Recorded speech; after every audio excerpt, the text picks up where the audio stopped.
Hello আমার প্রিয় ভাই ও বোনেরা, আমি আজকে একটা পাকা পটলের রেসিপি ভর্তা দেখাবো।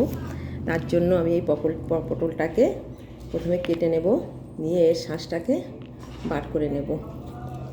আপনারা দেখতে থাকুন আমি কিভাবে এটা করি। এইটা আমি প্রথমে ছাড়িয়ে কাঁচি দিয়ে এটাকে সারিয়ে নিলাম, নিয়ে এর এর ভিতরের শাঁসটা আমি ছাড়িয়ে নেব। নিয়ে আজকে আমি আপনাদের একটা পটলের ভর্তা রেসিপি করে দেখাবো। দারুণ সুস্বাদু, খেতে খুবই ভালো লাগে। আমি একদিন করে খেয়েছি, আজকে আমি আবার দ্বিতীয় দিন করে খাচ্ছি।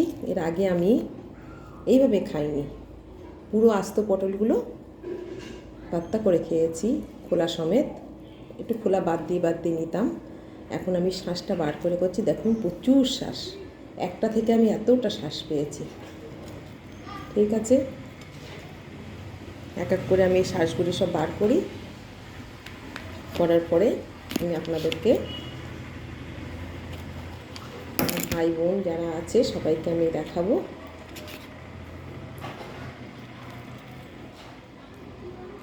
দারুণ দারুণ, খুব দারুণ লাগে খেতে।